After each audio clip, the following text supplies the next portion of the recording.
Drum and bass of jungle zijn benamingen voor het nieuwste genre in de elektronische dansmuziek. De meeste platen worden gemaakt in Londen. Hectische drumpatronen en subsonische baslijnen zijn de belangrijkste ingrediënten van drum and bass. Terwijl grote artiesten als Björk, Jamiroquai en Therapy zich door deze ritmes laten beïnvloeden, verblijven de makers van drum and bass meestal buiten de schijnwerpers. Zo komen de jonge twintigers achter de namen Photek en Source Direct slechts buiten als ze zich verplaatsen bij BMW of Ferrari. En zit Squarepusher, die met het album Feed Me Weird Things wekenlang hoog in de moordlijst stond, het liefst de hele dag in zijn studio.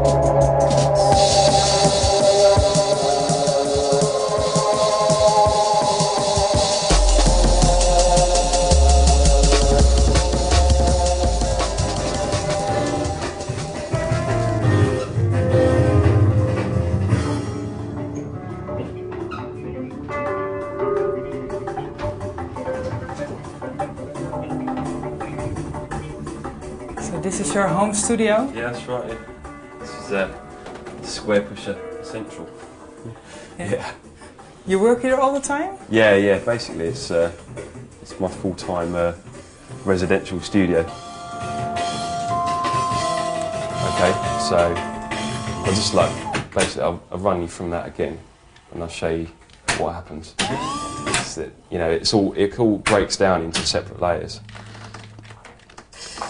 Basically, drums on its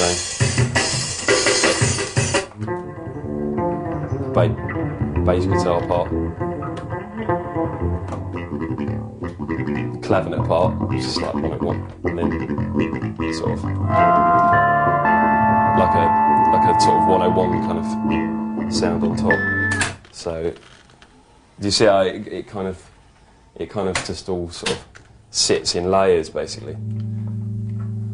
It's quite good having it on 8-track. It's really good for mixing tracks down because you can bring stuff in and out really easily. You know, and so forth.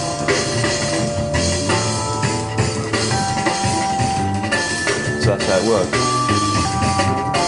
And also you can do this. What's that? It's just the pitch control. It's really good. It's really handy. You can speed tracks up or down, but I generally don't speed them up because they're always too fast anyway. You know, this is just when I was a kid. I used to make up a drum machine program on my computer, and when I first got my bass, I'd play bass lines along to a drum machine, which I'd I used to know computer inside out. You know, like I know this stuff, I suppose, and it's like I could make a drum machine program on a computer. You know, this really cheesy little beats and stuff like that. You know, it's really funny, and then play bass lines along to them and record them and stuff. And I've got loads of stuff from then. You know, and that's like 1980, 1985, I think, 1986. No, 1986. But now you work differently. Well, yeah, because I work nowadays. It's gone back to the same thing, basically. I'm playing along bass lines along with electronic music. You know, it's about 400 times more advanced, but it's the same idea. So it's quite cool in a way. But even when I got this thing. This started getting all this What's stuff. SH101. That's another it's another kind of acid house mainstay keyboard. But it's a lot more versatile in terms of the sounds and stuff. But this is the first thing I got on it. I saw all these sliders on it and I thought, oh yeah, this fits into my fits into some kind of image with all these buttons and stuff. You know, you give it all that and give it some.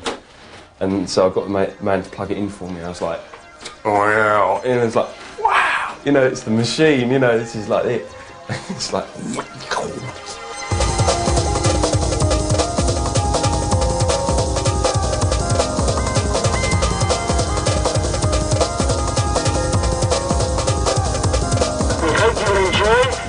Sugar 96. We'll be back with you later. I'll let the engineers know you're here. Is there anything else you need to tell me before you bimble off? Has anything changed? I don't know, do you reckon I could do some kind of sound check at some point? I'm afraid not, no, there really isn't time, I'm afraid. No. The PA's all perfectly tuned, so it's a case of plug in and go. In the first 5 minutes, the engineers will be setting the levels and getting everything sorted for you, but the PA's basically ready to go now.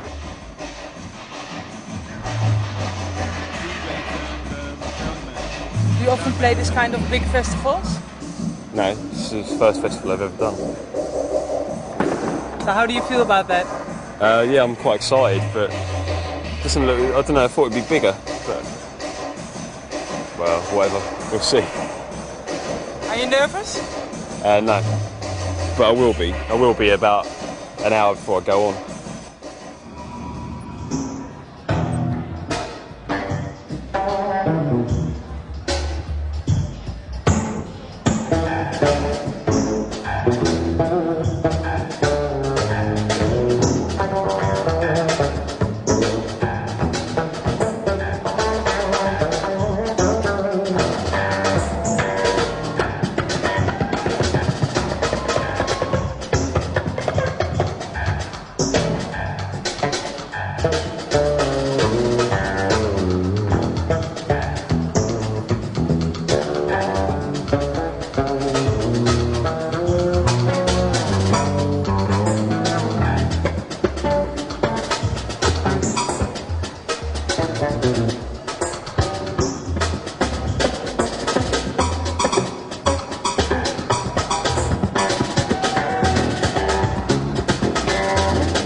I don't have a coherent kind of picture of what I want from music, you know. All I have is a mentality. You know, just like listening to kind of to bebop jazz from the 40s is just as important as listening to, I don't know, drum and bass in the 90s or listening to funk in the 70s. You know, it's like there's so much, you know, that you just can't. I can't put myself in a position where I can't not listen to it. You know, I have to have it all. I want to try and get as much of it in as possible. I listen to, yeah, as many records as I can. You know, like, I don't know. You know, this is like, well, experimental electronic, early 70s electronic. This is cop theme music, Herbie Hancock, amazing album. It's like a What's that? Buddy Rich.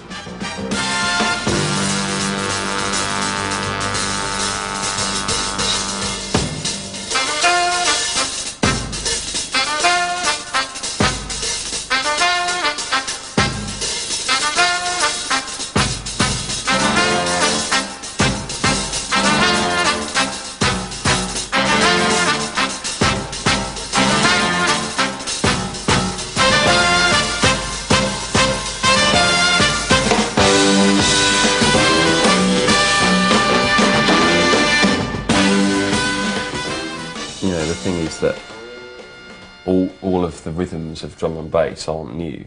Nothing about it is new at all. The only thing about it is new is that it's made with a sampler. You know, all the rhythms of jazz and stuff like that all the rhythms of drum and bass, come from all those jazz music and stuff like that. You know. Yeah, because what is drum and bass anyway? Well, I don't know. I don't know. Drum and bass is like a stupid phrase, isn't it? You know, it doesn't. You know, it just means like sort of.